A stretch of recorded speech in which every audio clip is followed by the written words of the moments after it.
दोस्तों आइए हमारे साथ चलिए, आज बलूचिस्तान चलते हैं। बलूचिस्तान कुदरती नज़ारों से मुज़ी एक खूबसूरत इलाका, ऐसा इलाका जहां लोग अपने सकाफ़ती रंग में मुकम्मल तौर पे रंगे हुए हैं। दोस्तों इससे पहले एक गुजारिश कि अगर आपने मेरा चैनल अभी तक सब्सक्राइब नहीं किया है तो उसको आज ही कर लें और बेल आइकन को भी दबा दें। साथियों, बलूचिस्तान रकबे के लिहाज से पाकिस्तान का सबसे बड़ा सूबा है। इसका रकबा 3,47,190 मुरबा किलोमीटर है, जो कि पाकिस्तान के कुल रकबे का 43.6% बनता है। इसके शुमाल में अफ़गानिस्तान, सूबा खैबर पख्तूनख्वा, जनूब में सिंधी समंदर, मशरक़ में सिंध और पंजाब, जबकि मगरब में ईरान वाक़ है। इसकी 832 किलोमीटर सरहद ईरान और 120 किलोमीटर तवील सरहद अफ़गानिस्तान के साथ मिली हुई है, जबकि 760 किलोमीटर तवील साहिली पट्टी भी बलूचिस्तान में है। कुदरती वसाइल से मालामाल बलूचिस्तान महल वकूअ में अहम तरीन सूबा है, मगर अफसोस कि बलूचिस्तान के रहवासी इस 21st सेंचुरी में भी स्टोन एज वाली ज़िंदगी गुजारने पर मजबूर कर लिए गए हैं। बलूचिस्तान के लोग बड़ी बड़ी पगड़ियाँ बांधते हैं, बड़ी बड़ी शलवारें पहनते हैं, ऊँटों पर सफ़र करते हैं। आप जब भी उनके साथ मिलते हैं तो सबसे पहले वो आपसे हाल अहवाल करते हैं, आपकी सुनते हैं और अपना हाल सुनाते हैं। घर भले उनके छोटे हों, झोंपड़ियाँ हों, मगर वो दिल के बड़े हैं, मेहमान नवाज हैं। उनके दस्तरखान बहुत बड़े होते हैं। वो सबसे पहले आपके हाथ धुलाएँगे। आप किसी के भी मेहमान होकर जाएं, वो आपको बकरे की सब्जी खिलाएंगे और आपकी खिदमत करने के बाद उनके दिल मुतमईन नहीं होते। वो सोचते हैं कि हम अपने मेहमानों का कुछ और तवाज़ो कर लेते तो बहुत अच्छा होता।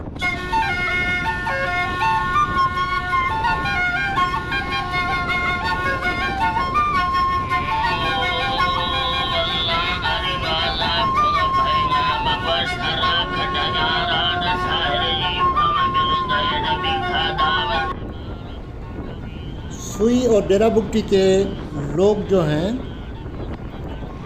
मजहबी ख्यालात रखते हैं, मगर अपनी कबायली रस्म व रवाज को भी बहुत ही पसंद करते हैं। उनके गांव दूर दराज इलाकों में हैं। पानी उनका सबसे बड़ा मसला है। पानी जो कि हर जानदार के लिए अहम है। इंसान हो, जानवर हो, दरख्त हो, पौधे हों या कीड़े मकोड़े हों, सबको पानी चाहिए। बलूचिस्तान पानी का प्यासा है।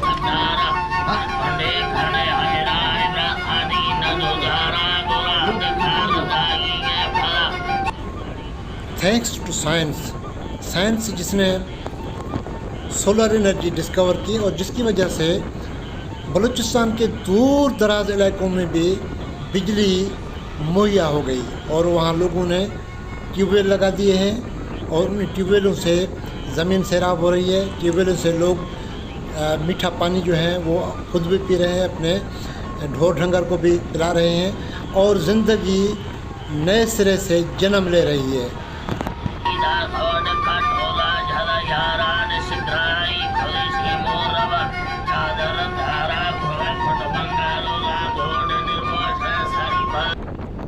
जब धरती को पानी मिलता है तो जवाब में धरती अपने बेटों को, अपनी बेटियों को, अपने रहवासियों को गंदम, कपास और तरह तरह के समरात से नवाजती है, जिसकी वजह से उनके मुरझाए हुए चेहरों पे खुशी के आसार नज़र आने लगे हैं।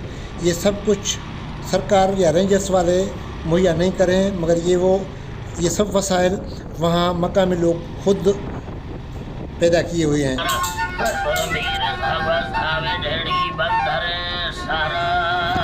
सोलर एनर्जी की ताकत से चलने वाले ट्यूबवेलों की वजह से सदियों से बलूचिस्तान की प्यासी धरती भी सैराब हो रही है, जो कि पानी की बूंद बूंद को तरसती थी। इस धरती बलूचिस्तान का सुई वाला इलाका तेज़ी से सरसब्ज हो रहा है। खुदा न करे कि ऐसा हो कि जैसे ये ज़मीन सोना उगलने लगे तो संगीन बरदार उनको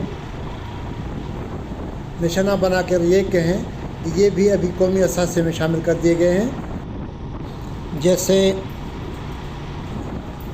गैस, कोयला, सोना तांबा टाइल्स के कारखाने पहले किए गए थे।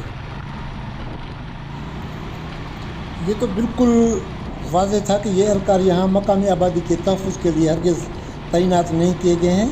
उनका मकसद इस इलाके के 4 जगहों से सुई ओटी पीको से निकलने वाले गैस को बहिफाजत कहीं और पहुँचाने का कौमी काम सुपुर्द है। उस काम की बजावरी के लिए वो हर हद पार करने को तैयार। और तो और उन्होंने इस इलाके के नवाब अकबर खान बुगटी को भी नहीं छोड़ा। हम सुई के रास्ते डेरा बुगटी और आसपास के इलाकों में जहाँ भी गए, हमें मकामी आबादी से ज़्यादा वहाँ रेंजर्स के एहलकार नज़र आए। वो रेंजर्स वाले जो हर आते जाते आदमी को वहाँ चेक करते थे, शक की निगाह से देख।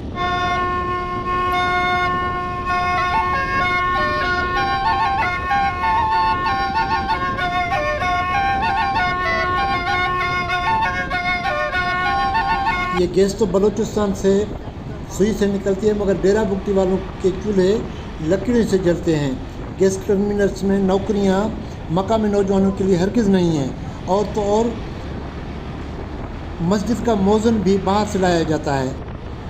अफसोस की बात यह है कि फिर भी बलूचिस्तान के लोगों पे गद्दारी का इल्ज़ाम लगाया जाता है। जब भी गुलिस्तान को लहू की ज़रूरत पड़े, सबसे पहले ही गर्दन हमारी कटे। फिर भी कहते हैं हमें अहले चमन, ये चमन है हमारा, तुम्हारा नहीं।